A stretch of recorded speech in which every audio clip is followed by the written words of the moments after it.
Hello, and welcome to what was supposed to be the last episode of Goalie Interference, but Mike's having some technical difficulties, and hopefully we can get him on here. Oh, wait, maybe we have a long shot here. Hang on, let me send him this thing one more time, and we should be able to be good. Okay. Violet wanted to fill in for Mike today, so if Mike's not available, we can go to her. So we have a bunch to talk about. I find there he is. There he is. There he is. Take a break. Hey, Mike. Hey, all right, we're gonna throw Jason out of here. There he is. Oh, let him play. Let him play. We don't know what was going on. We were happy. We were all planning a show as if it were possibly you not going to be here. So I'm happy that didn't happen because that show would have sucked, Mike. Oh, I'm here. I'm here. I'm here. We're aware. And you gave me a link to an old one in the email, so I was kind of hooked on that. So that's because I did the thing and then I didn't wait for the thing to update. So then it was the last one. What a nightmare. But we're here and we need to talk about the Golden Knights not playing right now because they might be if, the Calgary started, right? I guess they could be in that series. Where should we start? Where do you want to start with this? I've got a whole bunch of ideas. Where do you want to start? You know, I felt like doing a little dissection, and there's other things to really riff on here, and it all kind of went out the window when I heard the quote that people get over things. Like I don't see any more pressing quote than that people actually have it right here. Hello, everybody. Say hello to our dog Tucker, who's joining Tucker. Us. His tail's going. Hi, buddy. Here is said quote. George McPhee. I'm not concerned about any issue between DeBoer and Lehner. There's been a lot of noise about that, but people get over it. Okay. So here's my take, man. There's some really goofy things that happened, and we haven't heard from Robin Lehner for a second. And I don't think that's a coincidence that in the postseason availabilities, we didn't hear from a goalie. We did not. Is there any other position that you generally want to hear from other than the captain? Maybe your leading goal scorer, you'll want to hear from your goalie. Or goalies. At least one of the three. And you got none. And it's conscious. That's on purpose because you don't want to have anything out there. And I just simply cannot look at this as a tenable situation between Robin and the team and Pete DeBoer. I can't. If they manage to fix this, the level of surprise and wonder and amazement that I will have will be through the roof. And I will commend everybody involved if they somehow manage to fix this. I don't see that. Let me ask this question. Okay. What are the chances that they think they've fixed it over the course of the next 4 months and they roll it back as if it is what it is and it's really not fixed and it will just crop up the moment things get tricky again? That's what you really worry about. You know, I mean, you can say everything you can say everything you want, but until you see it happen and play out in real time, how do you trust that? And the hard part that I see here is who's going to take Robin if he wants to go somewhere else or if the team wants him to go. You know, he's missed a lot of time due to injury. He's a damn good goalie when he's healthy, and he should be healthy by next season, but he's got a decent sized salary with 3 more years remaining. You know, I don't see many suitors out there. And that's where this is going to get really tricky, I think, because Logan Thompson's going to be in Vegas next year. That is 100% ironclad going to happen. I wouldn't be like Rod Brindamore and bet my life on it like he did on a goalie interference call the other evening. But like Thompson deserves to be there. Laurent Brossoit, you heard it in every post availability. He was good for us until he got hurt. And to me, that's saying, yeah, we like him. He can play, but Pete didn't want him to play, you know? So, and we're talking about goalies right off the bat, which is one of the biggest concerns of salary cap for this team from an on paper standpoint.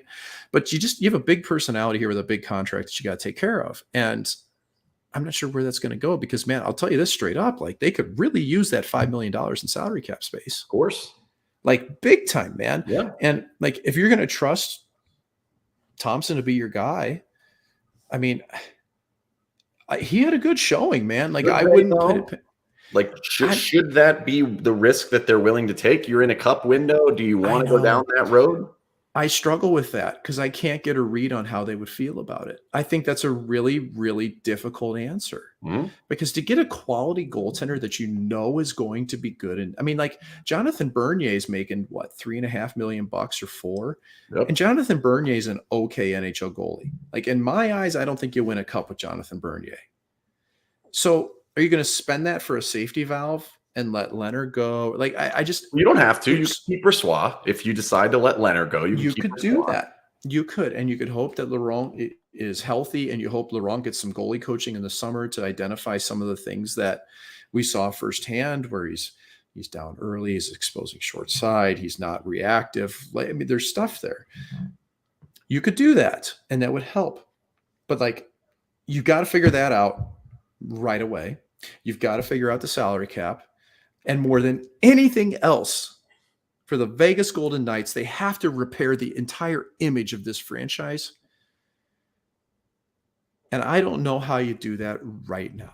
Because so that brings up the other quote that I have on the show, and I'll bring that up right now, which is this one here from Bill Foley. I'd say we're going to be a team now that we're ready, aim, fire, not ready, fire, aim. I need to break that down a lot more, but I'll keep going. We're going to be careful. That's a big priority for me, and I'm going to be involved in it. I've got a few specific things that I want to, or that I believe need to be accomplished. If I'm being very transparent, I'm going to be active. That's Bill Foley to the Review Journal. I'm going to be active in repairing the image.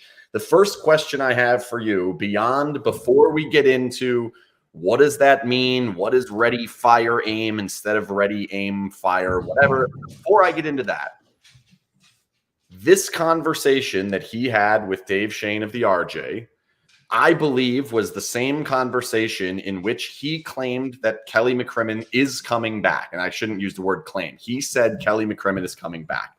How can we go from excuses for 30 minutes or more on the podium of why they're not good to owner saying we have an identity issue?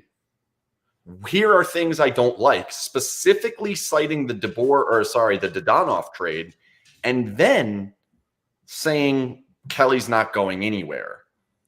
How does that all link up? And what does it mean if you're saying all of this and then taking no action? Do you want this simple? This is what happens when you have over-involved ownership. Just that. I've played in a bunch of different organizations that had over-involved ownership. And the moment you hear this, that I'm going to be involved, he's been massively involved, right? Like, I mean, like, he needs to be more involved. The number of interviews that I've seen where Foley has told the world what they needed.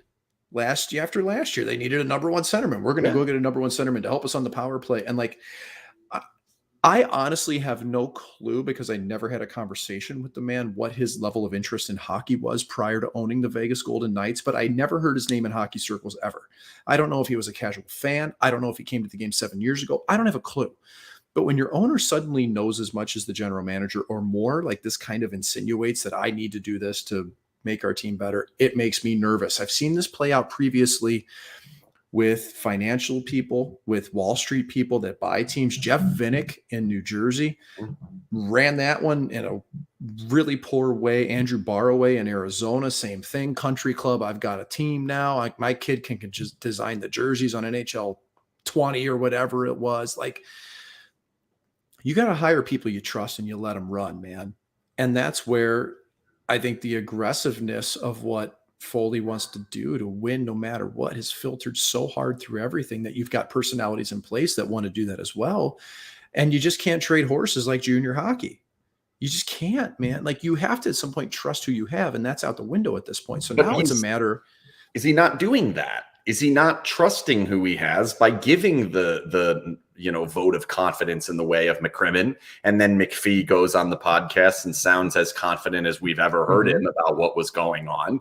Like, it seems to me that all of that identity issue, I'm going to be more involved, I didn't like this, and this, all of these things, until there's an action item that comes up that shows that that's the case, you're kind of still saying, well, we're going to keep trusting the people that are in charge. And to me, those two don't fully jive. Like, I don't fully disagree with any decision to keep the general manager and the president of hockey operation. I understand where you're coming from. They've built a team that is good. I don't believe the team is great. I don't think they're elite. I don't think they can win a Stanley Cup. But they've built a team that is good. It is risky to get rid of guys that have built a good team and maybe put in guys that haven't, or that can't, or won't, or whatever. But why or how you can get up there and say all these things, and by get up there, I mean pick up the phone and call Dave Shane, why you can do that and say, I need to be more involved, and then also have no action at all in any of it, and we're going about a week now, it doesn't make a lot of sense to me. Is it a PR? Like, is that what this was? Let me give the fans a little bit of what they want? Like, I don't understand it yet. I don't either. I haven't seen a clear plan here. I mean, I'll tell you this, Lou Lamoriello just fired Barry Trotz, who's one of the best coaches in hockey, because Lou didn't think that he was getting the most out of his team. I mean, I'll tell you what, there's a lot of people in hockey that think Lou's pretty crazy for this, because now Lou's like, he's on the plank by himself, hoping whoever comes in next is better than Barry Trotz. But I'll tell you what, Lou's got guts, and he's always had guts to do what he thought was right. And he made changes. Now, this has to be said that this season, no matter what, was negatively impacted by the injuries to a massive extent.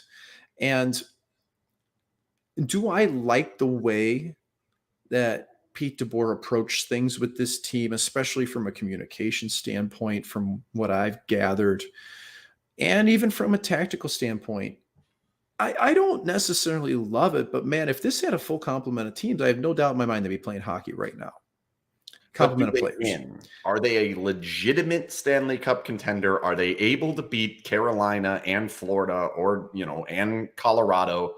Like, is that realistic? Because I think we're talking about two different things. We talk about the injuries. I think the injuries kept them out of the playoffs. I do not believe the injuries kept them from winning the Stanley Cup. This team was not winning the Stanley Cup. I agree with you. And I agree with you that the style of play, I think, is too predictable. And we've seen that play out. We've seen good teams shut it down. We're seeing the Dallas Stars shut down the Calgary Flames. Yep. Okay. Calgary is sick, man. That team is so good. They can play any style. Dallas, they have 1.5 lines. They got a decent rookie goaltender who keeps getting better. They got some pretty good defensemen. But Dallas doesn't belong in that series. But you know what? Dallas has they have an identity. Like, they've had that identity for years. Yeah, since the bubble. Before, I mean, it started when I was there, man. Yeah. Like, it's Jamie Benn and everybody on down. Like, you follow that guy into the fight. And not having Mark Stone hurt a ton this year, that's a whole nother story. I'm real nervous to see that. I want him to be able to come back and play so bad, because he's an amazing human. He's an amazing hockey player. He has such a drive to be a competitor and to make a difference and all those things. But there are real concerns about his back. I mean, real, and that makes me nervous, because this guy's a great hockey player. Jamie Benn's healthy. He's been healthy, like, this is why Dallas is able to win, because they all buy in. And I don't see that with Vegas. There's no bigger microcosm than the series against Dallas and the series against Montreal from the past 2 years of why this team hasn't been able to go over the hump.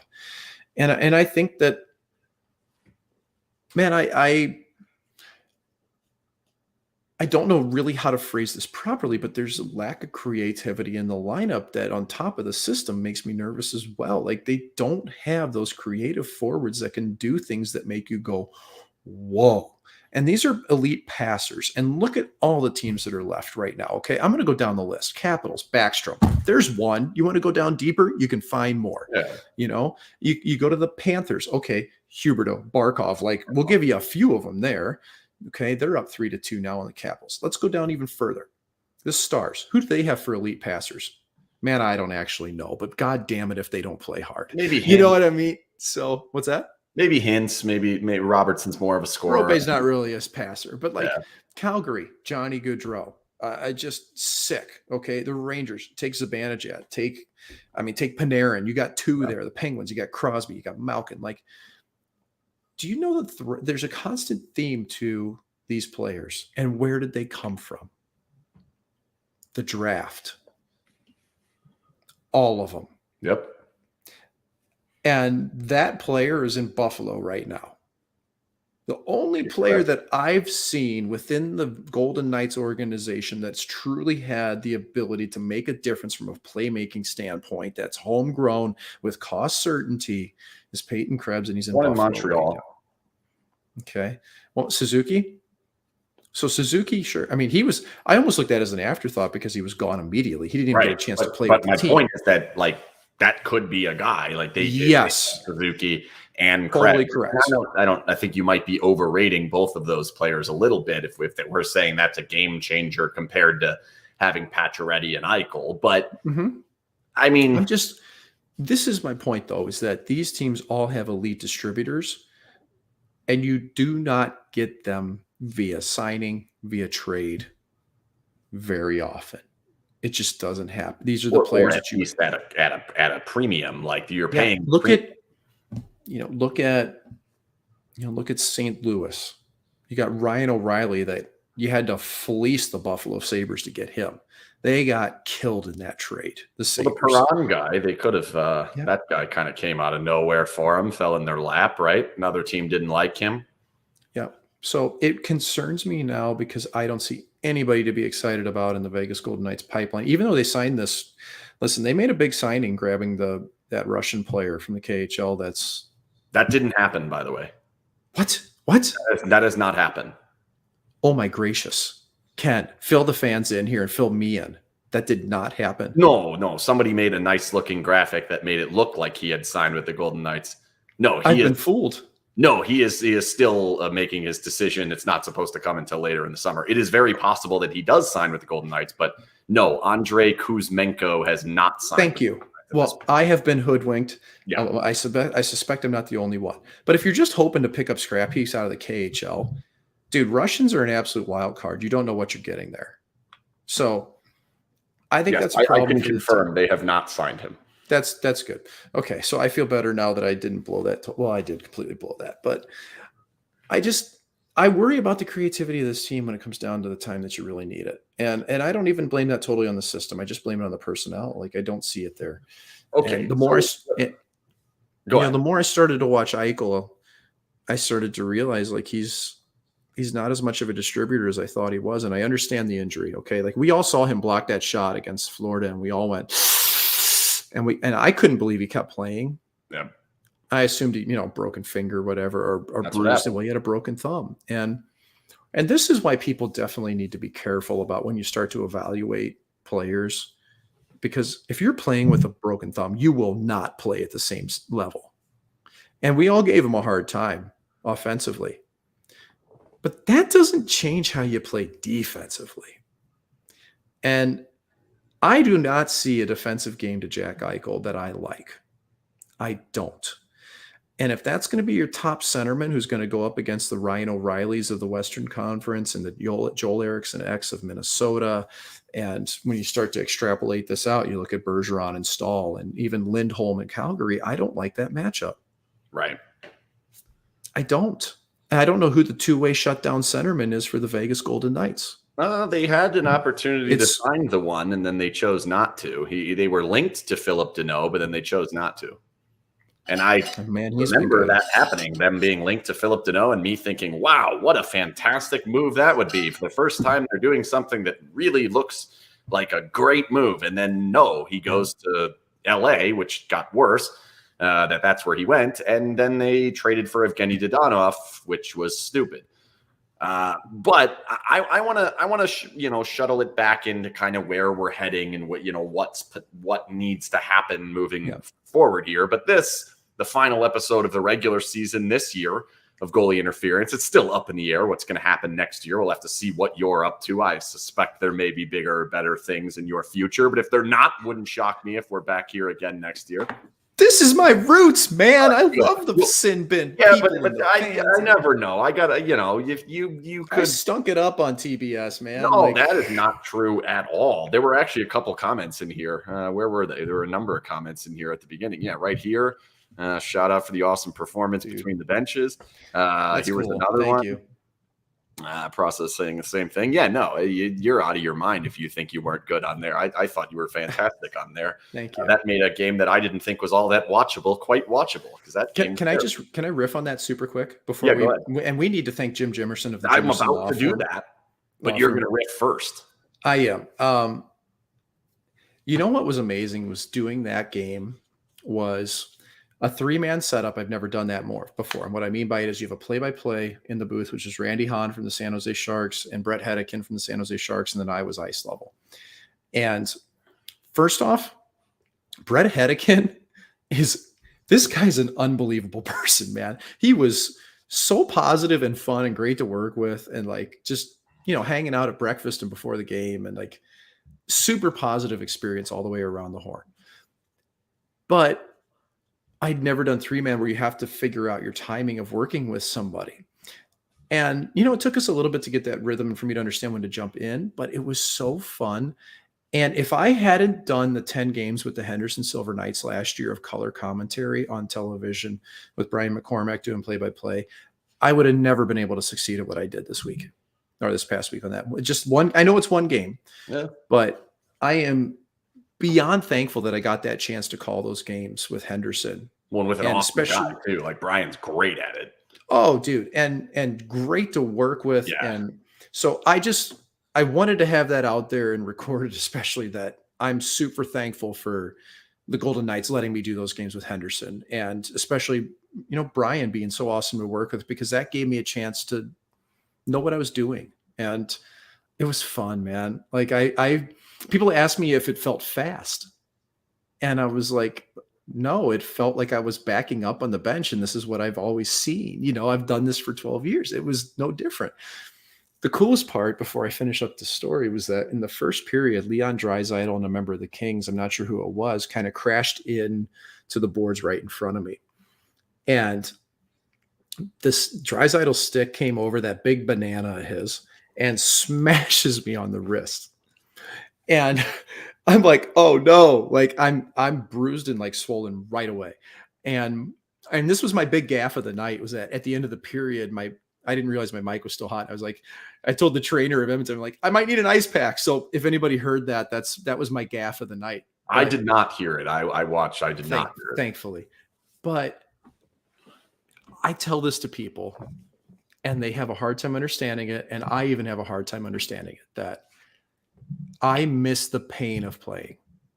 I miss pucks hurting, not injuring me, but I miss feeling alive when it hits me, that there's a jolt of adrenaline and I know I'm going to feel it and see it. And it's probably the reason why I let somebody, my neighbor jam an earring through my ear on Halloween, is because I just I miss the pain of playing. And I got that on the bench in between the benches, ice level, first and second in the first period. And it was man, I was so into the game and I loved it, man. If I never get another game, it's the most amazing thing, because it just feels like I made it again. It was like getting called up to the NHL. And if you never get another game, someone at TBS or TNT or Turner Sports screwed up miserably. That's all I'm saying. I don't know what their schedule is for the rest of the season. I know that as the season, the thing goes on, they're going to lean more on the people who've done it more. I get how that's going to go, but the idea of not giving you chances moving forward just seems foolish to me, especially next season. There's no reason. And then they're not exactly TNT, ESPN. They're not exactly in a position where they can be not letting good talent have their opportunity. It doesn't, that's really cool. I see it. I'd be honest with you. So yeah, I had a lot of people that chimed in and I'm seeing it in the comments right now, but on Twitter, social, everywhere, it was like overwhelmingly positive. Yeah, and that's very good. It makes you feel good, man. Because you know very well if you're not good, Twitter will tell you. Oh God, yeah. Yeah. And I prepped my ass off for that one game. Yeah. I went way overboard. I called everybody I knew, but the people I didn't call purposefully were people that have done that job often, because I wanted it to be my own. Mm-hmm. I knew what it should sound like. I wanted it to be my own voice. I didn't want to overdo it, because when I started to do the analyst work at first, I was trying to be other people because I didn't know better. So it was cool. I'm glad people got to enjoy it. And I'm very glad Jim Jimerson probably enjoyed it as well. I was just going to tell you that this episode of Goalie Interference and all 28 that we have done this season have been brought to you by the Jimerson Law Firm. The Jimerson Law Firm is one of Las Vegas's preeminent law firms specializing in high-stakes business, civil, and family litigation. When winning matters, wish we still had winning to be doing, but we don't. Seek out the Jimerson Law Firm, and hopefully we might get a guest appearance from the one and only Jim Jimerson later in this show. I don't know. It may happen. It may not. The timing, we weren't sure. But here's what I want to ask. The season ends, and for the most part, everyone outside of Zach Whitecloud, I guess, everyone else pointed solely to injuries. The only reason why we are here, right now, is injuries. And I will make the argument that that is fair. They would not have been there on May 4th had it not been for injuries. Like, I believe that the Pacific Division is complete and utter garbage. They would have been in the playoffs had it not been for injuries. However, it was framed in a way that was not, we missed out on the playoffs or we underperformed a little bit compared to where we were. It was more framed as like, had this not happened to us, we would have been definitely one of the elite teams in the NHL, if not the elite of the elite, and we probably would have won the Stanley Cup. And that is with a roster that was $92 million, with a roster that I will still fight to the death that you bought your 508-man games lost. McPhee used 513, which bothered me because I can't find the other 5. Nonetheless, maybe I'll go find him later, but he used a different number than I had, and it bugged me. Nonetheless, but what I'm saying is health mattered this season. Health made life difficult on them this season. However, there were periods of time where they played well. There were periods of time where they had a fairly close to a full roster. They had periods of time where they had the ability to get themselves into a postseason, specifically 9 of the last 10 games of the season where they won 2. What do you make of the excuse being so overwhelming towards literally at one point, Pete DeBoer said, if we had averaged plus, I've never heard of what average plus is, but average plus health, that they would have competed for the President's Trophy. What do you make of all that is the excuse and that's what they're leaning on? And like, what does that say about what they believe they need to do moving forward into this season? I don't think they had a prayer competing with the Florida Panthers or the Colorado Avalanche this year for the President's Trophy. Not with a salary cap legal lineup. No. You could win the Pacific? Sure. You could contend. I think Calgary's sick, man. But I think Calgary didn't hit their stride until once they got through COVID, everything, and by the end of mid-December. So you could make that argument that there'd be a real race for that, but you're not catching Colorado, who's an absolute freight train. You're not catching Florida, who's in a dogfight with the Capitals right now, by the way. They're up. I think they're up 3-2 in that series. They are. They won 5-3. But that team's scary. And both those teams are under the salary cap. They're not, they're not having to wake up every morning with the panic button 2 inches away going, oh God, what are we going to do today to get underneath the cap? Like, I definitely commiserate that injuries were a huge part. And frankly, like, this is the reason why, like, to me, I don't think Pete DeBoer deserves to get fired over that year. I don't. I really don't. Like, I can't say objectively that with what he faced as a team that he could have done a whole lot better. Okay. Like, I think there's definitely, they could have, because like LA made playoffs and LA missed a lot of people. LA has no experience on their back end at Every defense. coach can do better. LA doesn't even have average goaltending. Yeah. Okay. And again, people will crush me for that, but look at the stats from the year. It wasn't even average in LA.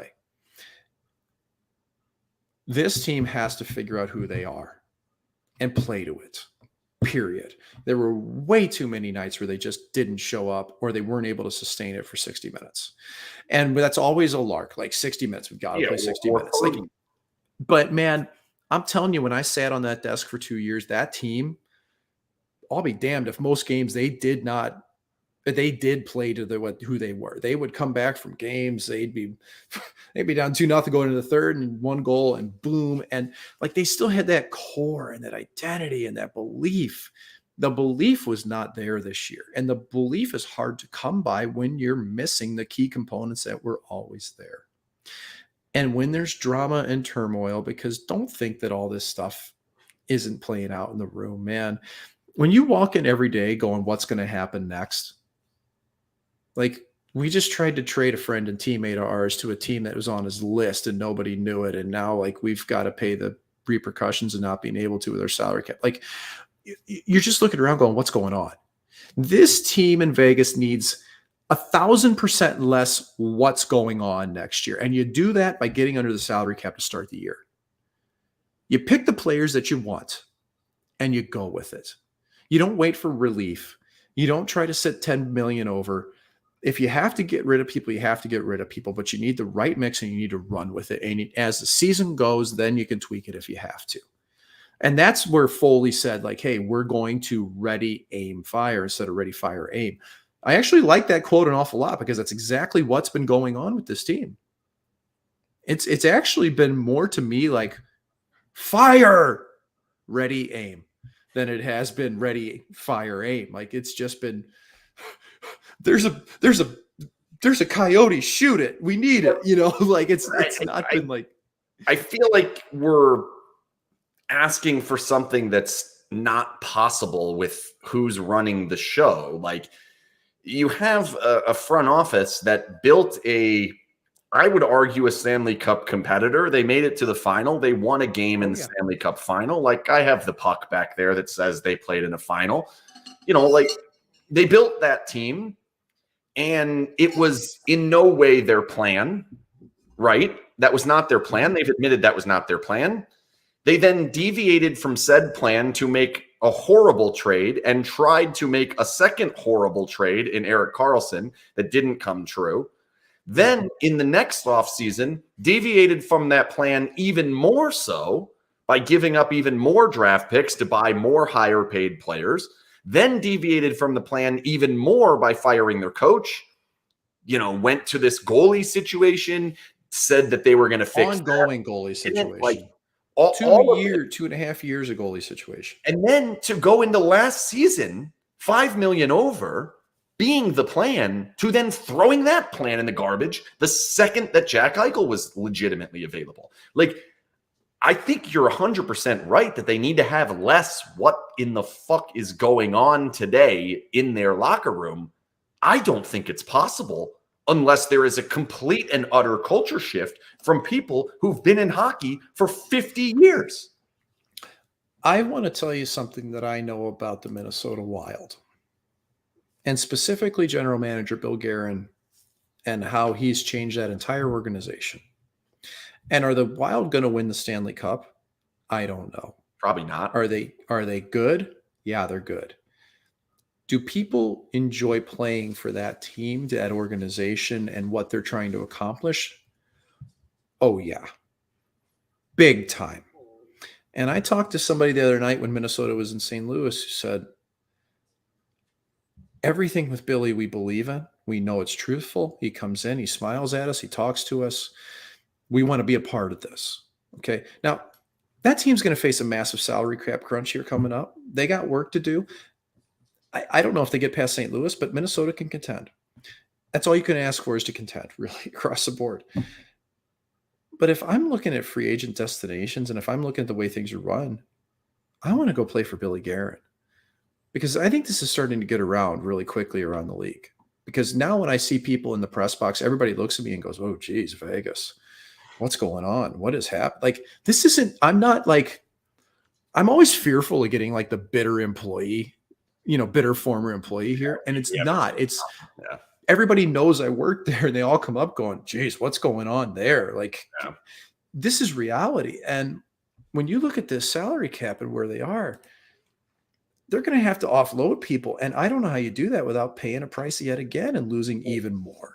And then I want to bring up this. Happy to talk about the dysfunction. Oh, yeah. Like, I can't stand Ken. Jason I like, but other than that, I don't blame you. And Wigliffe he shits everywhere. Oh, whoa. Look at him. He's so cute. He's deceptive. No, but like, what happened there? Why did he say that? Why did he put that in? And then how is that in any way acceptable? What happened? Weird. That was so weird. Because obviously at some point that's stuck in his craw, that the dysfunction. And it's there because it's real. And perception's reality, okay? Even if they're in there like cooking pancakes together and having get-togethers and powwow and like having a great time and everything, the perception is that this is a huge mess because we're looking at the reality of it, and it is. Perception, whatever. Like, here are real facts of things that happen. They traded. Did that not seem confrontational to you? Of course. And like thumb in the eye, like I'm smarter. I know better than you guys. I'm going to address what you really want to address. Here you go. They traded a player to a team on his no trade clause, then tried to get him to go for 2 days while fighting the NHL. Yeah. They sent out a press release for a player having a maintenance day in the middle of a playoff chase, who is their starting goalie. And then said, we're hoping he'll be available. They were $9 or $10 or $11 million over the cap the entire season, and then claimed that the cap constraints were the reasons why their injured player had to sit on the bench at the end of the season. They had a blatant and utter lie calling a player healthy when he needed shoulder surgery to end his season. That was apologized for. And that may not be the regretted. This dysfunction, supposed dysfunction, and I'm talking about facts that we have reported that are out there, that are there. I'm not talking about the 62 different things that I have that are not reported about the quote unquote dysfunction. Right. We know some shit. That's not what I'm talking about. I'm talking about the flat out things that happen. And then among all of it, you miss the playoffs. All of that happened. To stand up there and say, happy to talk about the dysfunction, as if we like you said, we weren't smart enough to ask about it. Like, and then 2 days later or whatever it was, owner comes out and says, we need to make changes. We can't be what we've been. The guy who did all the dysfunction stuff definitely returning as in charge. Like, my read on that is twofold. One, those don't mix up, or McCrimmon's not what we're getting publicly. That this image of what we're getting publicly, which comes across as somewhat arrogant at different times, definitely confrontational, in a way it turns a lot of the word super defensive. It's possible that's not what he is behind closed doors. That's not what he is with the organization, because otherwise it wouldn't make sense to keep him. And I don't think there was a mistake here. He was, strong. He's staying. He's the guy. Right. So that's the part that I'm having a little tricky time understanding. What are we going to get, and what kind of changes can actually be made with these people in charge? And is that even possible, I guess? And then I feel like we've been over it, but I don't know. I remember asking somebody when I first took the job, and when Kelly McCrimmon got bumped up to GM, like, well, what's his deal? How would you describe him? First word, ruthless. And that set off alarm bells in my head. Yeah. I played for 14 NHL organizations. I have experience with countless general managers. And it's kind of insane to me the whole time that, like, when I was working, I never had a conversation with the front office really that I could pull up about 10 GMs and call them any second I wanted because of the relationship I have with them that I value. Being ruthless is a tough way to do business, because if you're ruthless with players, you're ruthless with other GMs, you're ruthless with everybody. That's who you are. Well, it's been described. That's also on record. Kevin Adams is a great example. He described it as hell dealing with that trade. Right. And, Kevin Adams wasn't dealt a great hand there. Of course, the GM of the Buffalo Sabres. But that guy, I tell you what, and listen, I don't think the Sabres are going to win the Stanley Cup next year, but I think he's done a pretty good job with what he's been dealt. And across the board, he's a pretty good dude, man. And that's where I think it's going to come around to bite the Golden Knights. Is just at this point, I don't think anybody wants to deal with them. And if they do, it's going to cost such a premium. Look at the salary cap. Who do you get rid of? And you need Riley. I'm sorry. You need Riley Smith. You need him. And then there's the identity thing. The whole time, everyone's talking about an identity, and you've mentioned an identity and what they need to play for. And the question over and over and over again, whether it was me or Jesse or I think Chapman asked it a few times, Ben asked it a few times. Well, what is your identity? In a perfect world, what is your identity? And to a man, from front office to coach to captain down to bit player, all of them, 4 lines, pressure. Well, you can't have that. That's not realistic. You can't build that because you have 13 players that eat up all of your cap. Look at the St. Louis Blues for a team that can, and even the Colorado Avalanche. There are some really team-friendly contracts on the Avalanche right now. Okay, even Landeskog, what he took his deal at, that was a big-time hometown discount, man. It really was. McKinnon's on a great deal. You got Makar on, for who he is, a pretty reasonable one. You got to pay him. But I heard Doug Armstrong talking about Nessa GM of the Blues saying, I would really like to have a ton of really good players and be able to disperse what I have and play 3 lines. And they have 9 20-goal scorers. They are trying to play 3, and he's struggling to make it happen. Vegas is calling their identity 4. And aren't even close. It was 4. That was their identity. That's how they got to the Cup final. And the next year, and realistically, even through 2 seasons ago, I think they still could roll 4 lines. I mean, I remember the year, my first year there, it was 2 years ago, and Cody Eakin was having a terrible start to the year. Did they need a 3rd-line centerman? Yeah, they needed that. But, man, they were pretty rock solid as a forward unit, I thought, back then. I thought they needed a D maybe, and they ended up getting one in Martinez, and pretty stout lineup. And then they started monkeying with it. And I've talked to a lot of people in hockey that are way more respected than I am or smarter than I am. They've been around it longer at the NHL level. And they all to a man at some point say, you know what? Yeah, you got to make tweaks. But at some point, you still got to trust the people you have. It is okay to look at a year and go, well, we're close. We need to tweak it, but we still have our core group. And the core was blown up here. Totally blown up. I'm going to bring Jason up, and I've got 2 different kind of topics we want to go to, and I'm going to let Jason select which one goes first. Topic A is the using the of other teams again, as fuel. Topic A, and topic B is this idea that basically now I lost what topic B was. Oh shit. What was my let's start with topic 2? Topic A. What the hell was topic B? Damn it. Wait, hold on. This is 2A, 1A, and 2B. We're talking starting goalies now. Topic A is this team has become hated. People do not like this team. Fans do not like this team. Other general managers do not like this team. Players do not like this team. This team is hated. Can I? Yeah, go ahead. Real quick. TV ratings were down 40% this year. That's the 2nd biggest drop in the National Hockey League behind the Arizona Coyotes. Not good.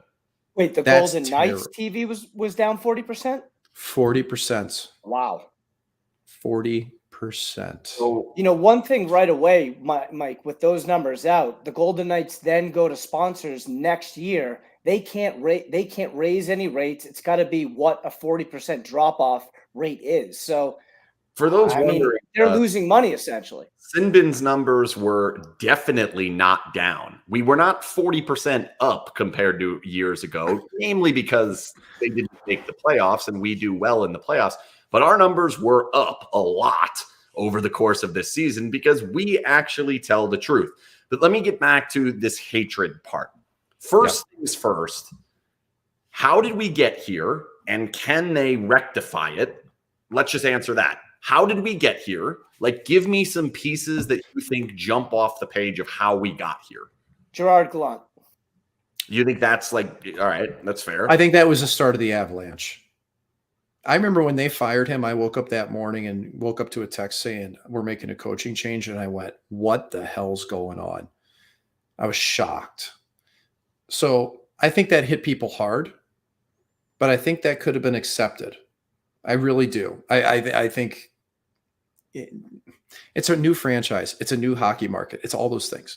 Hey, I remember always part B. All right. Sorry. People are always going to be upset with the first big blow, the first big shoe to drop. But then things started to get weird, man. And you started to lose the big, like, people that fans were engaged to. But they were core members of the team. The entire fund committee's gone. Reeves, Fleury, Holden, like, all gone. So is that why people hate the Golden Knights? Is their fun players aren't on the team anymore? Like, were that why fans were like, yeah, they're kind of a fun story?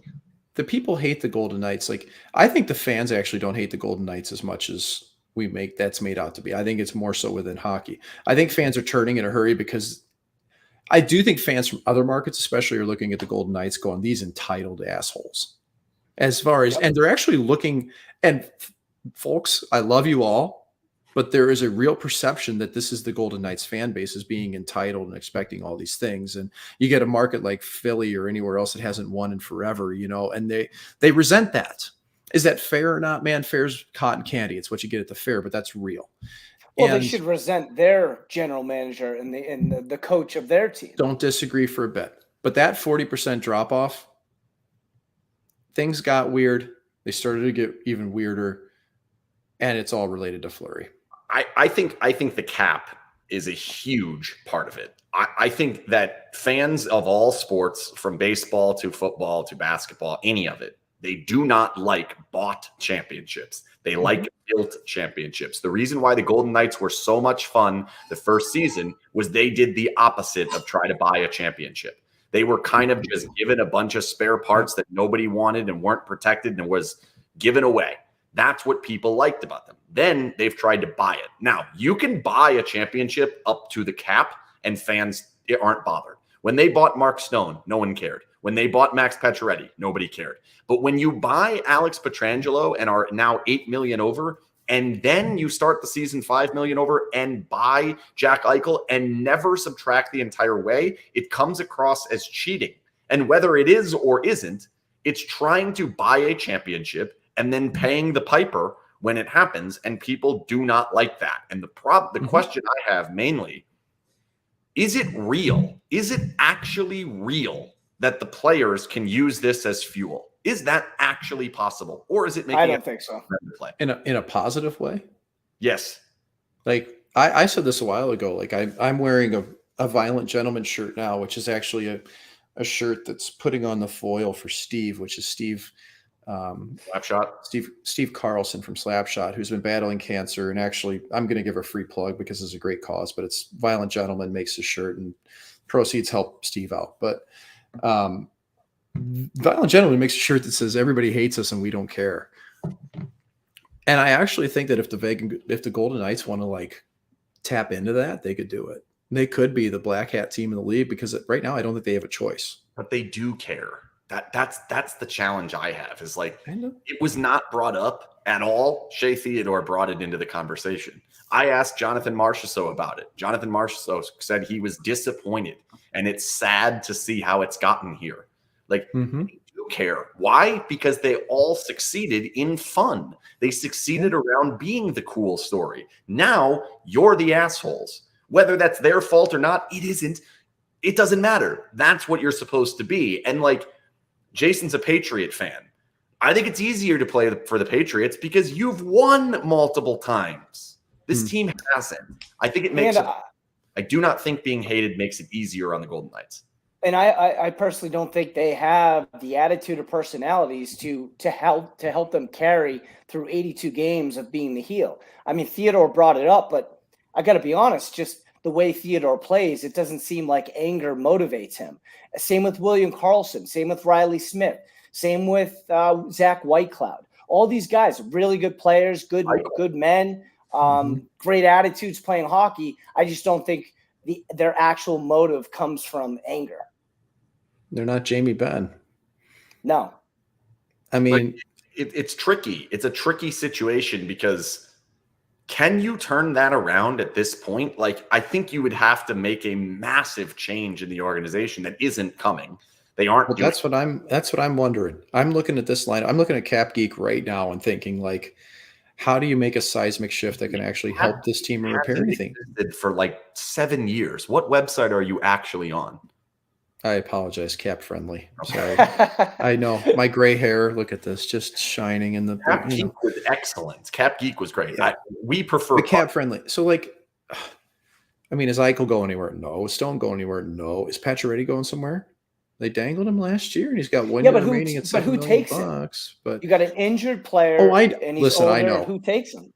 I'm just Arizona will take anything right now. Okay, like I don't know. Taking anything. They took a lot of terrible contracts last year. I mean, Louis Eriksson was back Andrew Ladd and Louis Eriksson were playing regular minutes in the NHL last year. All right. So you can't tell me they won't take anything. All right. And those are good dudes. I like them, but they were not NHL players circa last season. But like Karlsson, like, is that really the shift you need? Like, Karlsson's deal was supposed to be a big value for the team. And with Karlsson's output this season, like, he's teetering on being a third line centerman. Like, you look at the really strong teams around the league and their third line centermen put up more points than what Will Karlsson did this year. And I understand everything in flux, not having his usual line mates, all those things. I get that. But that's an area of concern. Marshy shouldn't go anywhere. Marshy had a great year. Okay. But I have concerns about this team when they get to playoffs and just how they handle it, because they've wilted. They continue to wilt in big moments. They wilted against the Sharks in that game. They wilted during the last 10 games this year. I mean, I was on a broadcast with Randy Hahn from the Sharks, who flippantly mentioned how we've seen anything happen in hockey. We've seen 4 goals scored in 5 minutes, or whatever that was. Like that, but what's that? I don't think they melted or wilted in that situation. I think that situation was an albatross. They also had game 5, 6, and 7. All 3 games to clinch. Like, why I can't say that is they tied the damn game. Like, they did not give up. They came back. They found a way back in a road environment after the most ridiculous thing in hockey, partially hockey history happened. They tied the damn game. Like, I don't view it the same way. That team the expectations weren't there for them. There was a belief that they could potentially win the Stanley Cup. There was there. This current team, specifically this team and last year's team, not as much the bubble, but this year's team and last year's team, when they thought that they were going to win, they struggled. When they thought that they were going to lose, they were great. And it happened down the stretch. It was unbelievable. Nashville stomped them. Washington beat them. Calgary beat them. New Jersey, San Jose, Chicago, couldn't beat any of them. Colorado series is the best example of it. It's the only time in the past 2 years where they thought we're not expected to win. They played without that expectation, and they won. They played great for 4 games in a row, 5 if you count the game 2 that they lost.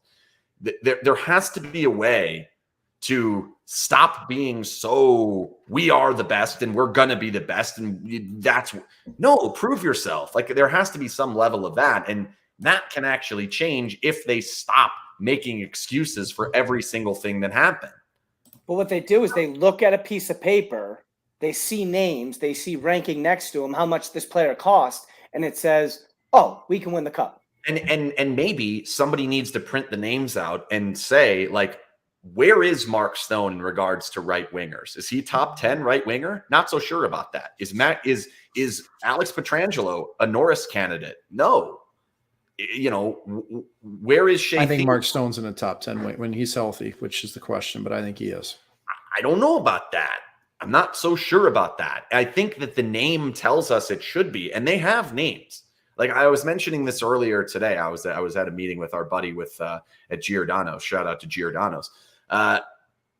Chicago has Patrick Kane, Jonathan Toews, Alex DeBrincat, Seth Jones, and Marc-Andre Fleury. Those are names. Those are great names. That team was dog shit. You don't win by names. There are other teams. San Jose has great names. They don't win. Those are names that went through their peak. I mean, we're talking about Mark Stone, when they signed him, hadn't reached his peak. Alex Pietrangelo was supposed to be around where he is for the next 4 years. Max Pacioretty, same thing. William Karlsson's supposed to hit his peak at some point during this contract. This is an old team, by the way. This is an older team, yeah. This is an old team now. All right, I remembered topic B. Shout out to me for remembering that. I'm very proud of myself. Throughout the beginning of the opening statement, 13 minutes, well done on that 13-minute opening statement. That was impressive. I thought he should have just called it a Periscope to start his show. That would Thank you. Could Jimerson have sponsored that 13 minutes? Well, that would have been Conler. But yeah, Jimerson, he should have said, welcome to Goalie Interference, where I'm going to – okay, but during that 13-minute opening statement, he, out of nowhere, in the middle of a stream of consciousness, started describing why the first-year team couldn't be as good as what it was ever again. That was described. I don't know why that came up. He actually specifically said, I'm not talking to you media people. I'm talking to the fans when I say this. And then described, well, this happened and this happened and this happened. And that's why it wasn't sustainable. And then when you look at Stanley Cup winning teams, you have to have these elite level players. Have to have them. Not possible. Can't win without them. That's what had to happen. We had to get there. George McPhee on the podcast with Bob McCown said, this is the best team we've ever had. We never got to see it. That to me is insane. I don't know how you could ever say that. Nonetheless, he said it, and he said it in like a time of saying, here's why we ripped down the first-year team. And he used Doug Risebrough as a reason to not fall in love with your first-season team. That team had 62 points. No shit Doug Risebrough didn't fall in love with his expansion team. They didn't go to the Cup final. I don't understand why they were so over the top in year 5 of why they had to rip down year 1. What was that? Because you never want to portray weakness when you're trying to win a cup and try to show the world that this was our best team and we did our jobs and we put the best team we could on the ice. What they had that first year was magic. We all know that. And it all rallied around a goaltender, and that goaltender's not there anymore. But sorry, man, I keep going back to it, but dude, that's just bottom line, man. Like you got that Fleury was just stupid that first year. But that team also played a style that was enjoyable. They kept coming. They were hard to play against. Yeah. They used the energy in the building to beat you, and they always don't have that same moxie anymore. Why? Because it's a fifth-year team. Coach, ego, it's all gone. And goaltending has been different. So it's all gone. It's different. There's no other way to say it. It's different. It's not coming back. You can put the genie back in the bottle. So now you're just another team. The Vegas Golden Knights right now are just another team. Ken, name the player in the first year who you would argue had the biggest ego. Biggest ego in the first season. I know who I would say, and I don't think there's many choices. Neil? Now, yeah, I was going to say Neil, who I love dealing with, but he's doing a good job in the American League this year. They could have picked him up for free. I don't like to say that because Neil isn't to us what he is to his teammates. Maybe Mike, did you ever play James Neal? I never did, but I've been on the ice with him. Nothing but gracious and awesome. Like that's just he's a standoffish guy around the media. Simple as that. But now I don't like to touch him that way. If I asked you the question now, you'd be going, well, this guy might be this guy, might be this guy, this guy, this guy. This is a good point too, Mike. 40 games Fleury was out that season. They were winning games with Max Legacy in the goal. Like, yep. It didn't matter who was in net for a while, but I mean that playoff run was just stupid. I'm sorry. Max Legacy wasn't going to do that playoff run that Marc-Andre Fleury did. Agree with that. I completely agree. That's for sure. Max Legacy would have beat the Kings, but that's fine. But why are there no lessons from that team of what the depth was, how important that was, the style of play, how they were able to carry their style of play from the regular season directly through 3 playoff rounds? They did not change their style of play for a second. The Kings locked it down. They kept coming. They kept attacking. No matter what the score was, they kept finding ways. That team never stopped. And that's because they were built in a way that's so drastically different than this team. Why are the general manager and the president of hockey operations explaining why that team couldn't win when that's the best team they've ever had results-wise? It's because it's results. It's not on paper. But dude, if you're the GM of a team, you're going to stand up and say, well, you know what? We spent all this money. We were $10 million over the cap, but we were not as good of a team on paper as we were the first year.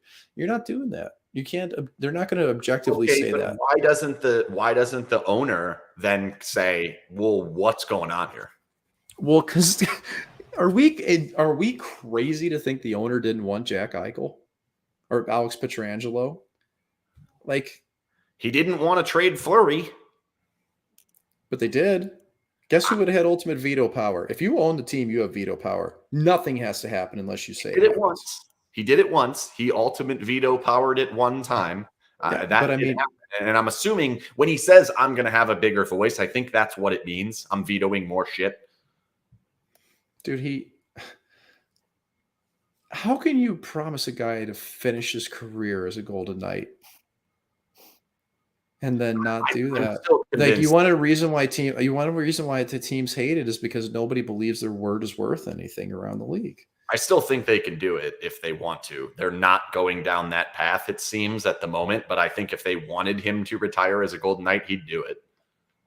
I don't see that. To make some changes. Well, I mean, why would Kelly McCrimmon do that? He would openly admit that he'd screwed up and made the wrong decision. It's not happening. Fuller's going to have better options next year. He's going to have whatever team he wants to play for.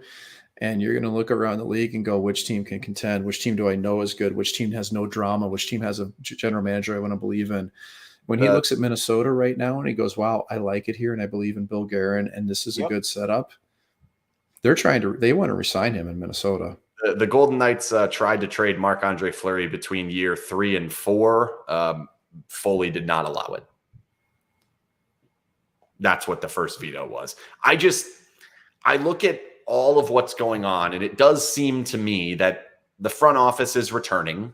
I think that's the safer move. I think they build good teams. I think they're going to be right there in the playoff mix again. I'm not sure they know how to win a Stanley Cup. Concerns me. I understand that's not everybody's goal. So yeah. I can't sit here and say that's a horrible decision or anything of that sort. I'm not sure I would make it, but I don't own the team. I don't own Fidelity National Investments. That's unfortunate for me, but I don't. That's a nice property. Yeah, I'd like to have that. But well, let me turn the question back on you. If year 1 wasn't sustainable with all the low, I mean, they really have no groceries, right? So how long is it sustainable to be in the playoffs? And is that even good enough? I think when you look around the league at different teams that have been in situations like the Golden Knights have been, examples being Nashville, Detroit for a long time, Pittsburgh is starting to head that way. You can keep making the playoffs if you're willing to spend up to the cap and keep throwing draft picks and be in this situation. Are you ever going to get over the top? Probably not. And that's like David Poile. What is he, season 57 or something where he hasn't won the Stanley Cup? I don't understand what's going on there, why that's acceptable at all. And I'm hoping that that's not acceptable here. The owner coming out and saying, I'm going to make changes, my voice is going to be heard. That's music to my ears, because it's self-awareness of that wasn't good enough. This isn't what I want to see. Not having any action items behind it. And that means if they bring back McPhee, McCrimmon, and DeBoer, all of them, if they all come back, there is that talk is cheap, I guess. Is Lehner included? Huh? Is Lehner included in that list of coming back? I think so, because that would be, we're buying the excuse of we would have been good if we had average health or average plus health. Like, my problem is, like, I don't understand how you can't look at what you've done and listen to some of the things that have come out of what they're saying. We need to build a 4-line team. We need the hardest way to play defense. This was Braden McNabb. The hardest thing to defend is when the teams are moving around. Wow. What a crazy concept. Why don't we let him be the coach? Like, bringing it all back and just rolling it back out the same way it was, I think is going to be horrible for the fan base. I think it's going to create the same atmosphere again. It's going to make it impossible for these guys to play under, and you're asking for the shoe to drop. And that is not good for anyone. So I do not understand how they can possibly go down that road, but that's the road it looks like they're headed down. I just want to knock on this the last time. This is it. I don't think you can bring Robin back, period, with the way the fans turned on him. I don't. I've been in way too many situations to see how fans react to things. And when Thompson went in and the fans went absolutely bananas, that was a dagger to Robin.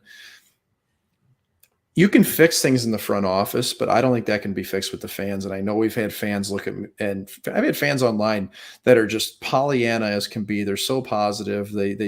But they just are not in tune with reality, that it's not a vocal minority that was happy to see Logan hop in the net. And it's gotten to be a lot and enough and a loud enough portion that it's just brutal for Robin. And like this guy was so hurt, like shoulder, knee, like the tibia, whatever it was that was hurting in his leg. Like, this guy battled like crazy to get back into the lineup for his teammates.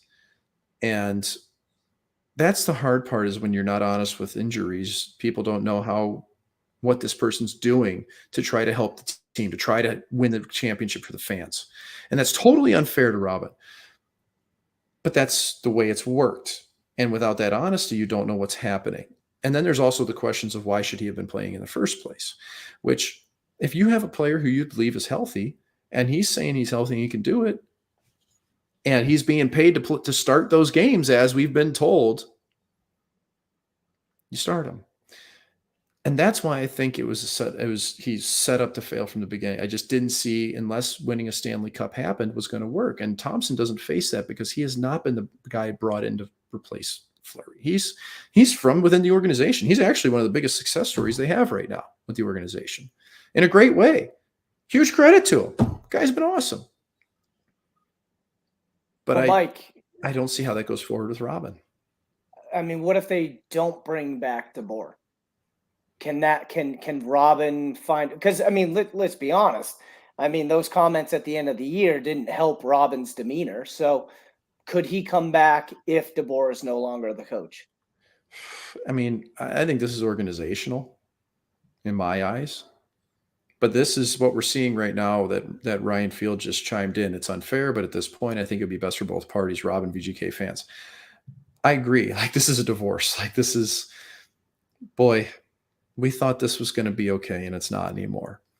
And I'm even thinking for this from Robin's perspective, it's just like, wouldn't you want to go somewhere where you could just have a fresh start again?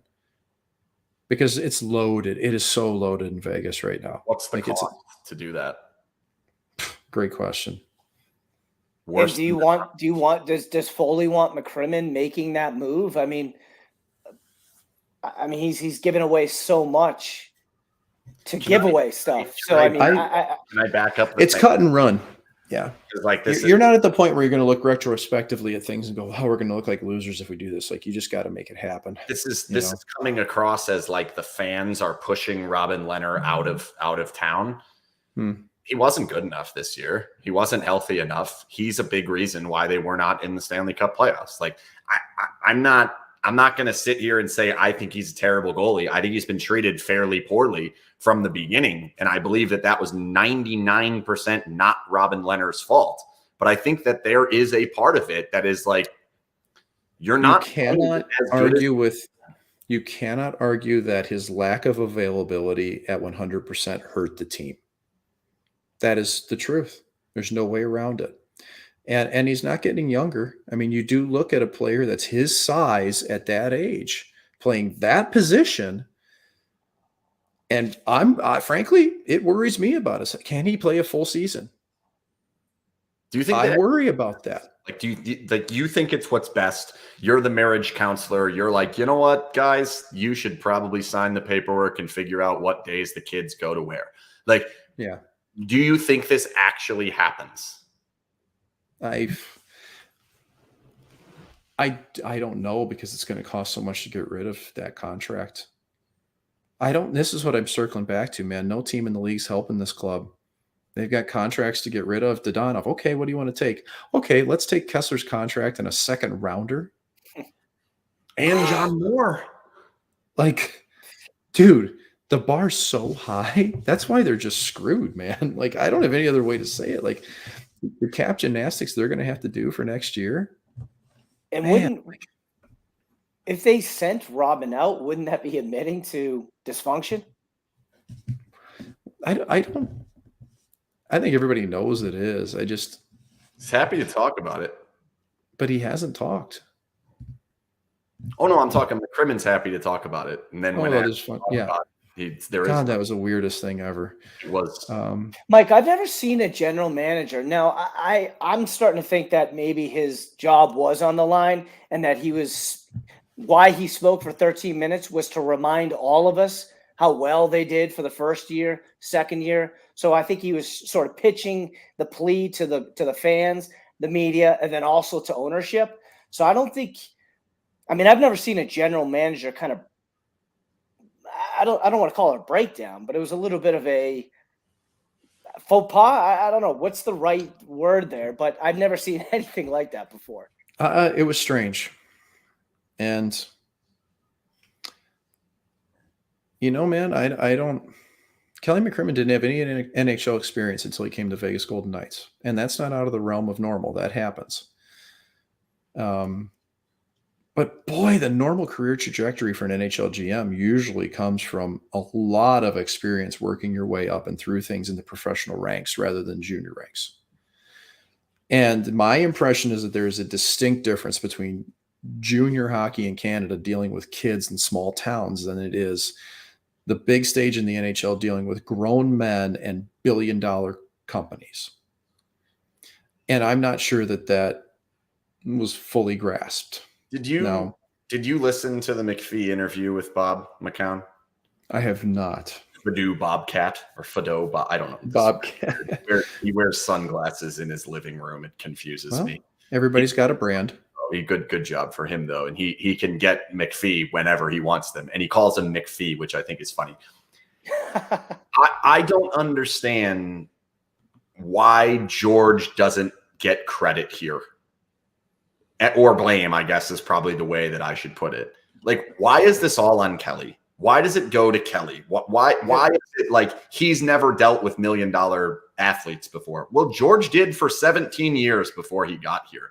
George is the president of hockey operations. And I promise you, if you do watch that podcast, you will feel like George is just as in charge as he's ever been before. Why is the scapegoat someone else? It's the title. It's a general manager. It's your team. Isn't president of hockey operations above it? So it is, but it's an overseeing role that if you talk to anybody in the sport, it's kind of listen, this is the wrong word to say, but easier day-to-day role. Okay. It's probably not the right way to phrase that, but there's less pressure to it. You're overseeing everything. You're consulted for these decisions.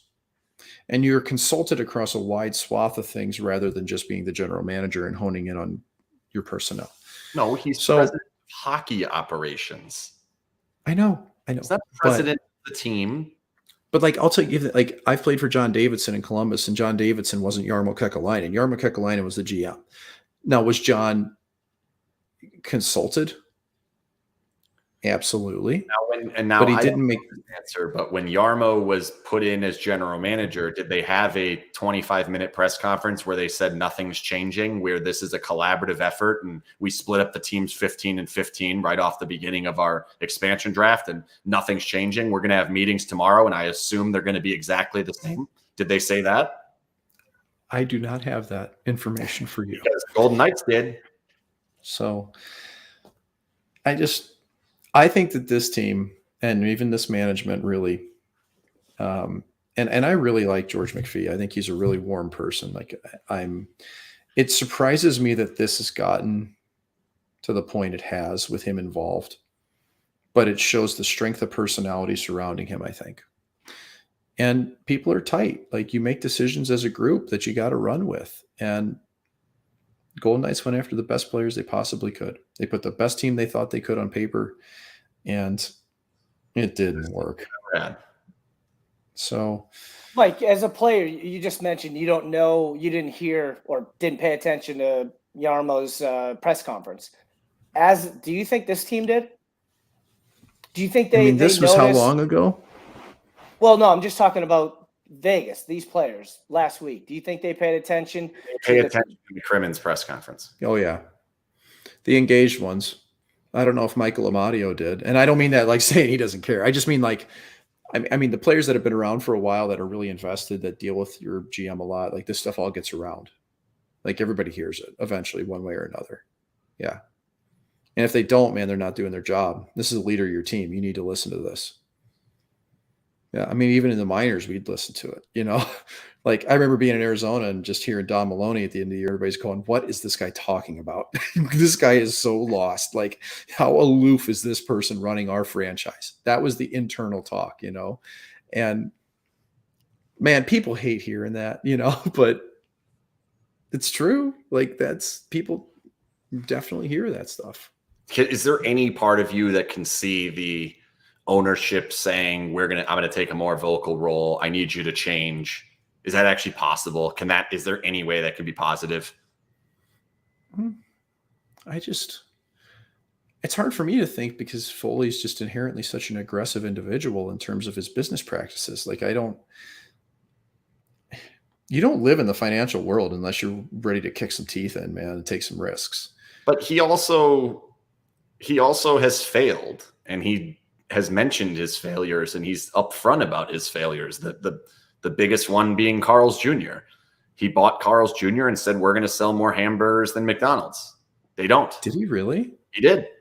I really like Carl's Jr. That's Hardee's here in Missouri. Good. It's really good burgers. That was aggressive. That wasn't it. That didn't happen. Like, and I felt like, reading through that interview, I'd love to have a chance to talk to him. Hopefully that happens down the road here in this offseason. But it felt to me like there was a self-awareness of, we did lose our identity. We did do some things we shouldn't have done. We have chased the shiny object too much, even though McCrimmon specifically said, we haven't done that.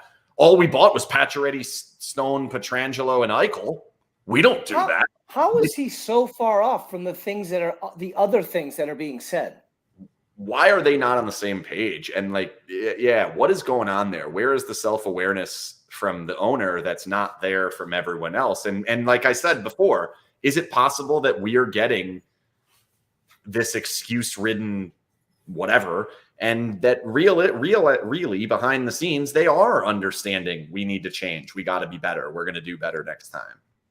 Could be. I don't know. I mean, when you're that flippant and defiant with people, though, what does that really say? Yeah. Why does it bother me so much when they say this is the best team we've ever had? I get so mad. But it gets to you. Dude, you're not going to find a GM out there short of like a completely rebuilding team that's going to say anything other than that. So you're telling me Lou is going to tell you he had the best team he's ever had? In New York, in the island? Yeah. Yeah, he'll tell you that. Lou thinks this team that he just had is the best team that he's had as an Islander. It is the best team that we've put on the paper as the New York Islanders. We can't help it that we had all the injuries and the COVID at the beginning of the year, and our rink wasn't ready. And then when we finally got going, we needed a new voice because we couldn't come together.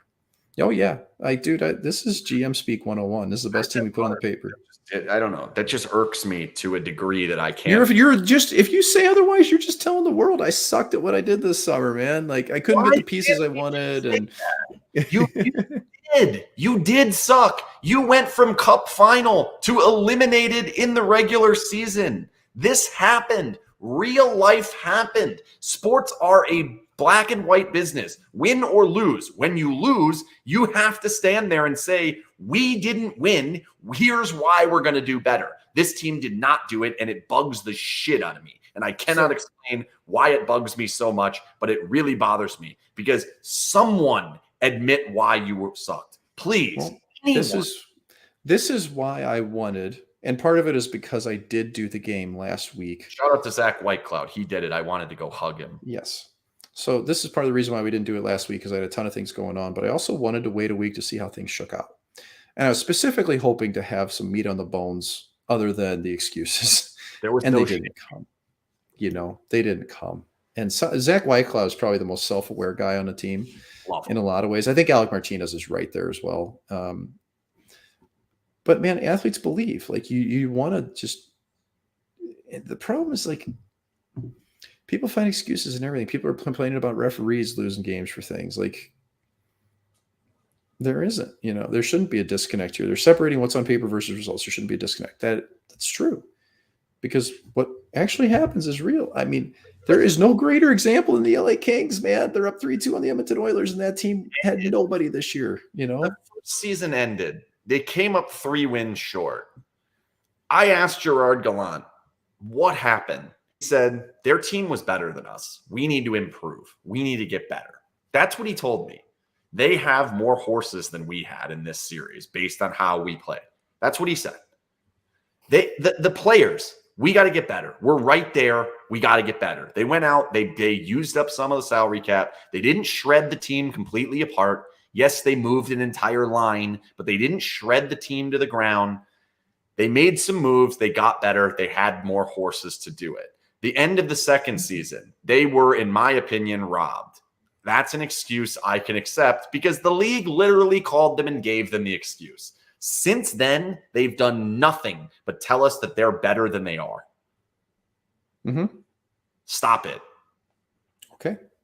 Mike, you're talking about self-aware players like Whitecloud and Martinez, but what about guys that are on the back end of their career? I'm not saying Pacioretty is retiring soon, but Max wants to win. He came to this city. He came to this team to win. I mean, he's one of the guys that will admit that there is a little bit of, he didn't say dysfunction, Ken, right? He said that there's a little bit of, I forget what the word he said. He said we need to play for each other. And then when he said it twice, and then he was specifically asked, so when you say that, you mean this team wasn't playing for each other? And he said, I never said that. Max's press conference was just as weird. His last 2 have been just as weird as anything McCrimmon's ever put out there. He's been very odd. I think he might be the next general manager of the team, but it's been very, very weird. He to me, no, I think Max Pacioretty is the number 1 most delusional player they have. I'm not getting into an argument about who's the most delusional because I don't know the answer to that in any way, but I think that we would talk about these things as players where, a lot of us knew exactly what was going on. And then you get to these press conferences and they just say the same old shit, man. And you want to know why you can't get good broadcasters out there is because you just get a lot of the same old shit and nobody wants to really talk. Why can't you go up there and explain some of the things that went wrong? Whether you're scared with your own game. You're scared because you don't want to be honest in front of your team. Of what? You have a contract. I'm telling you, that's not hockey culture, man. That's what flies in the face of it. And there are players over time that have been like that have walked up and said exactly what's going on, and they get flack for it. You're giving it away. Why are we do this? Like a lot of people, man. And Mike, are you honest with your teammates behind closed doors? Mm-hmm. Yeah. So it's almost, is it one of those things where, hey, this is our information, don't let it leak? I just think it's a big facade when you step up to that microphone at the end. You're getting the same answers. I don't even know why we do press conferences at the end of the year, honestly. Okay. Then I take it back. If Max Pacioretty doesn't believe any of the crap that he said up there, oh, that's fine. And if that's true, that's true. Like, that's fine. When we're talking about this team going back and getting better, this team's going to be average almost 30 years old. Like, they're one of the oldest teams in the NHL. And they have expensive 30 plus. Yeah. It's not like, they're on $2.5 million contracts. You look at look how many players are on entry-level contracts on this team that are going to be how many players on entry-level contracts are going to be on the Golden Knights next year? Literally zero as it stands. Who would that potentially be that you believe? Or Morozov. Brisson, you said? Brisson or Morozov. I could see it being one or the other. But and I'll give you that as well. The answer is probably going to be zero. And again, the team is relatively old. They are no longer going to be $10 million over the cap. And they are banking on average plus health. Mm-hmm. Why? Yeah. Well, because they just want to run it back and prove everybody wrong that they were the best team on paper, and they really were. And they want the chance to prove that. My favorite football team just ran it back, and it didn't work. Yeah. And at this stage of the game, though, I'm looking up and down this lineup. Who's going to get better? Nick Waugh is who he is.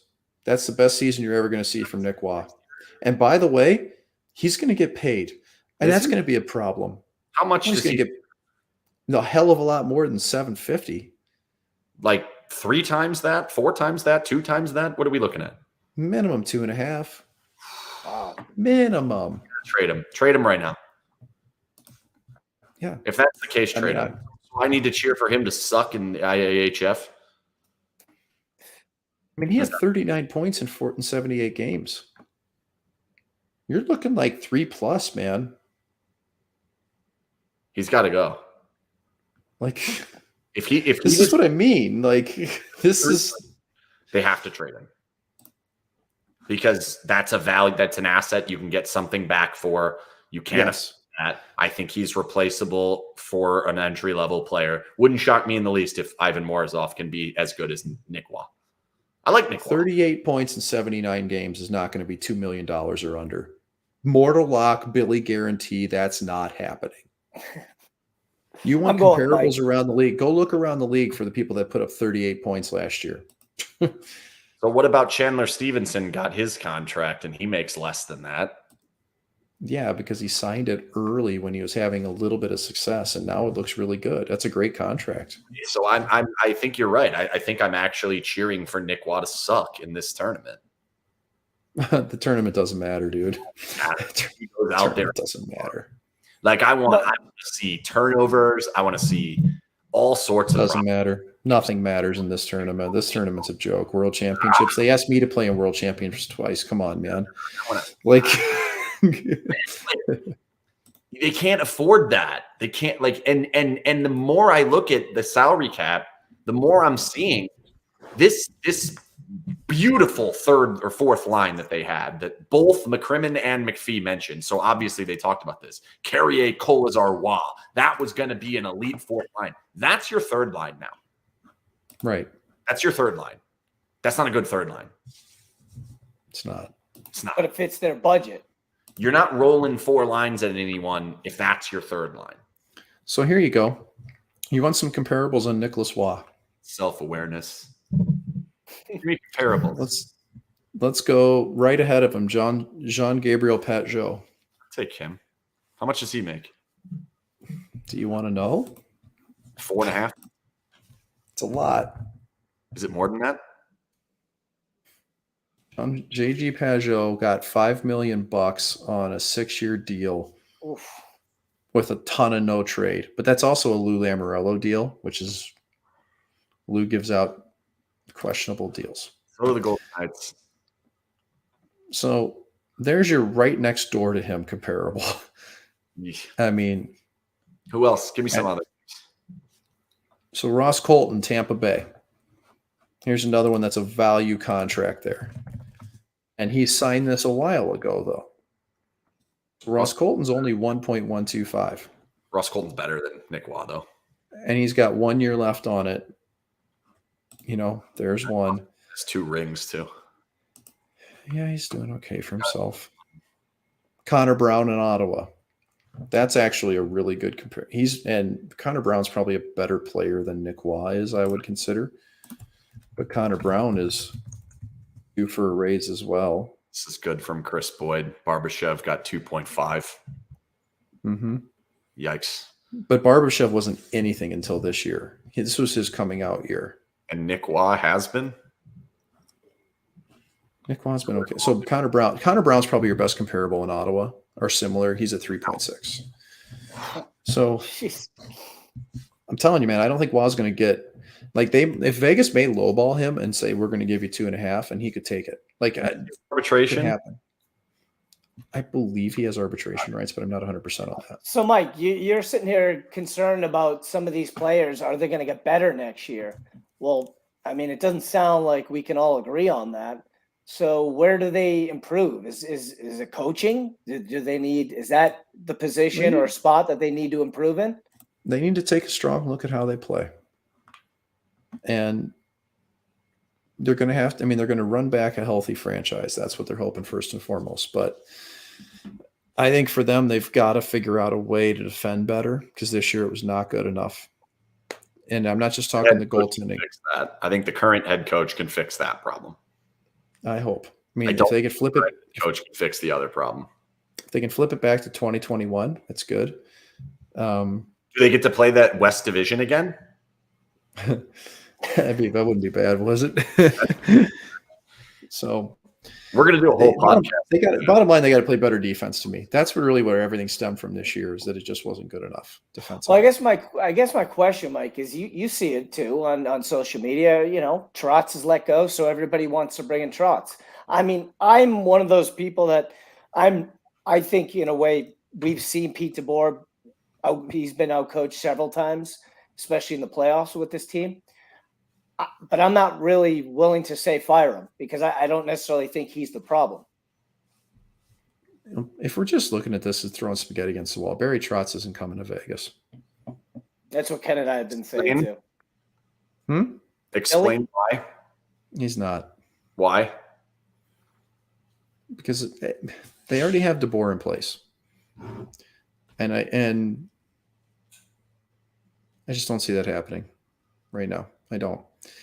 Do you feel more safe still? Because I don't. No, I'm not sure that he is. I think that it could still shake out.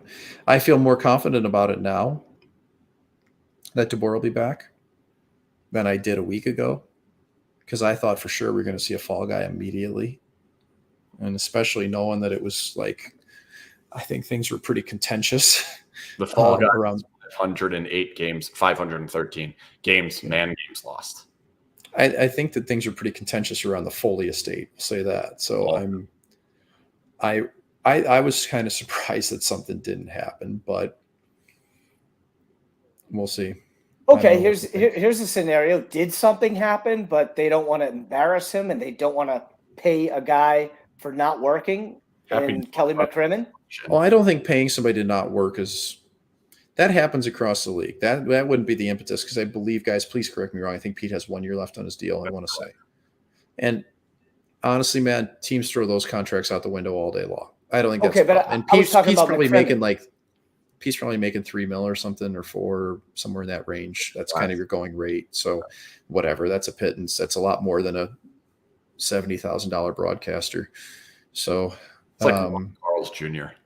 Yeah, it's a lot of burgers, really good burgers. I'm actually disappointed that it didn't take off for Bill Foley, because I like Carl's Jr. and Hardee's a lot. But he didn't make the money he thought he was going to make on it. Yeah. Max and Irma, I think, did well for him, though. That place had a killer tortilla soup. I liked Max and Irma's. Yeah, my wife really liked Max and Irma's. Yeah, that was a Foley property as well. Man, these things I never knew. Yeah. I know way too much about Bill Foley. Listen, I tell you, if they keep trying to just shoot pucks from the point and hope, though, then I'm done. I'm done next year. I can't do it anymore. Earlier, you don't think they should get rid of the coach? I really don't think it would be. I wouldn't be firing DeBoer after last year. Now, and that's based on the ice. And if I was Bill Foley, I would sit down in a room with people that I think are at odds. And I don't know who that all exactly is. Happy but to I talk tell you, about function. I mean, I would sure like to, if I would own this team and everything that like Robin went through at the end in the last 10 days, all that weird, I'd sure want to have a conversation there and figure out what's going on from the player's perspective. I think it's just as important that they understand from the players what's going on, not management. I think Bill Foley needs to be told from the players what they're feeling if he wants to be that involved. And I think he just needs to put his listening ears on and listen to the players, because the players are smarter than people think, and the players have the pulse. Coaches can lose a pulse. Dave Tippett lost the pulse in Edmonton big time, and that guy's a damn good coach and a good person, and he lost the pulse. Will the players tell him the truth? I mean, that's who do you trust, right? And that's who do you have in your organization that will do that? And maybe they love him. That's the thing. But that's the thing. Maybe, but we're assuming that it's negative. Maybe they love him. Maybe they love playing for him. Like, we can't assume it's negative. It could be positive. What I'm saying is, if I'm a player, say I'm William Karlsson, right? William Karlsson hasn't had 2 great years in a row. You know, it has been down for him. He admitted that he can't stop thinking about that overtime miss against San Jose. He didn't have as many points, whatever. It hasn't worked for him. He hasn't been the same player with DeBoer as he has Gallant. I think that's not all that difficult to say. There's already been a vote of confidence towards the general manager, who has to get out from underneath the cap crunch. William Karlsson does not want to leave Las Vegas. I know this for a fact. He does not want to. He does not.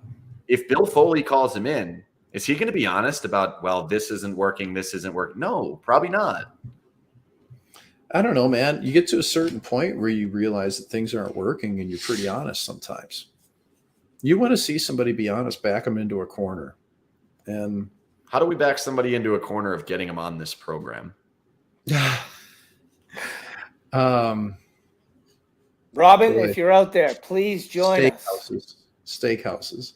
That's what every player likes, is steakhouses. I'll bring anybody to a steakhouse. Anybody who wants to go. If any player is listening right now and wants to go to a steakhouse, I will bring you there tomorrow or Friday. Somebody asked about the power play here in the comments. We've gone this whole show. We've got an hour and 38 minutes. We didn't even talk about the power play, which is it's still an absolute mess. Any blame on that? It didn't get fixed at all, man. I mean, to me, somebody should be the fall guy for that power play for the last 2 years, honestly. Like, to me, you got to find something. I heard Kelly McCrimmon's coming back. It's sold to me that George McPhee is also coming back. There's not going to be any significant changes in the front office. Again, like I said, I don't think that's the end of the world. But to me, that signals the coach has to go. You have to make a change. You roll this back out, it will blow up in your face. Like, there are certain things that we see clearer than the front office, I think, sometimes. This is one I see very, very clearly. The moment they acquired Robin Lehner, Jason and I texted each other. You can go back on the site. I wrote about it. There's a full paragraph. This is going to be a problem. Some things we can see. This is one we can see. This team will not win the Stanley Cup if they keep the contingent that they have here. They will not do it. They have to make a change somewhere. I don't disagree that this team about the Stanley Cup. I do actually think that this team at full health could be really, really good again and surprise people. I just don't know how long they can sustain it for. I could see them being good for the first couple months and then just. Oh, so you're not talking about years. You're just talking about months. Mm-hmm. Wow. Yeah. Why? Well, like, I guess my question's why. We need to get out of here. This show has gone ridiculous. We do. I just think it's still a pretty good lineup, man. Like, in general, like, especially in that Western Division. So why are they good? I think everybody can agree that they can be pretty good. Why would they fall off the table all of a sudden?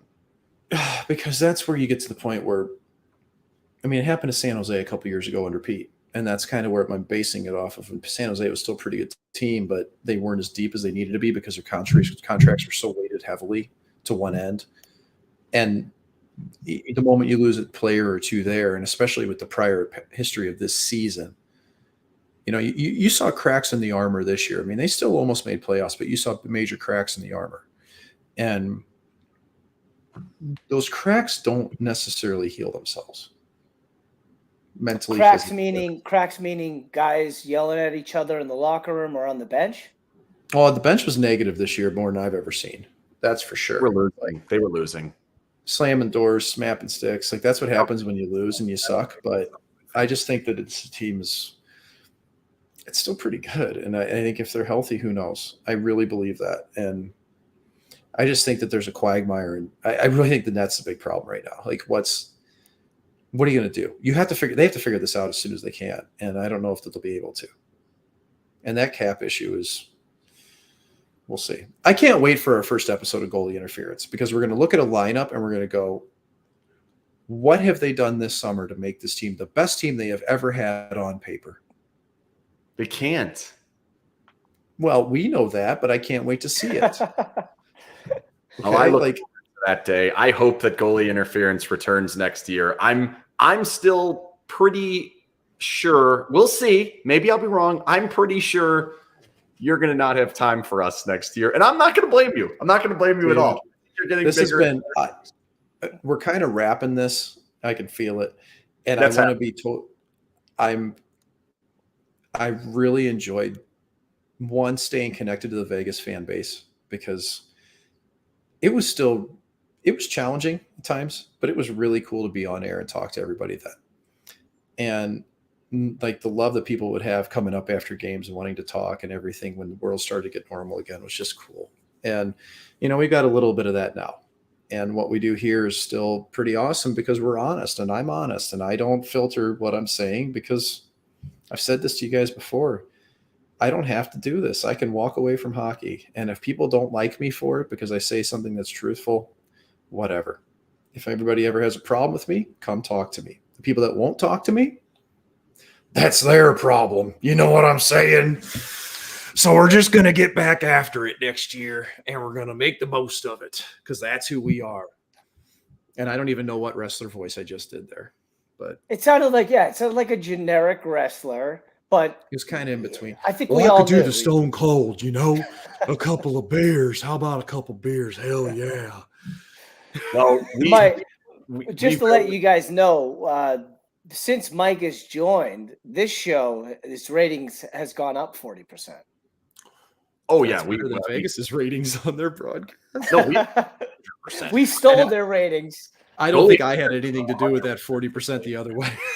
Well, we appreciate very much so that you have been with us all season. We needed all the goalie stuff, because as it turned out, there was a lot of goalie drama this year, and we were happy to have you as a player and someone who was intimately familiar with the team. We appreciated all the analysis from the entire season. Thanks again to the Jimerson Law Firm for making this happen. Without them, this show would not have been the case. That very well may be the case next year, but I think they're going to be willing to do it again, because this went very well for everyone. Hopefully we are back next year. I would love to do it once again. I hope that is the case. Thanks to you. And thanks to Daily Faceoff for allowing you to do this. We don't give them enough credit. You actually have a real job beyond this. And we don't give them enough credit for letting them let you do this. Frank had a fun season too. And with the gold. By the way, it turned out Frank was right about everything. So that's really stunning. I can't believe it. Yeah. Like we didn't know that in the first place. Nonetheless, this has been one hell of a season. The Golden Knights are headed into a long off season in these playoffs. Man, MSG looked like an absolute blast tonight. And that's it. That's it for this show. Thanks to everybody for watching all season long. We are taking quite the hiatus, but you will hear from us, and I hope that you hear from Mike again with us. Can I take this down? We may have to do a special. We may have to do a special one this summer. Oh, I'm in favor of that. I mean, keep your eyes peeled, because if shit starts to hit the fan here or things go down, we're getting hot back on this train. All right, let's go. What's the rules? Can I take this down now? I don't know. Kick it down. I want to see you scissor kick that sucker like Bill Brasky scissor kicked Angela Lansbury. Don't do it. You have to talk to the Eichel Tower guy first. I don't know if it has to live through the offseason or not. I don't know. I'm also just devastated we don't have red pucks on there. We bought red pucks for the playoffs, and there are none. He didn't even get to play a playoff game. Damn it. What a nightmare. All right. This show is over. Thanks to everybody for all the super chats. Thanks to everybody for watching all season. SinBin rolls on as always, and hopefully we will come back. There will be more goalie interference in the future. That's the plan. Good night, everyone.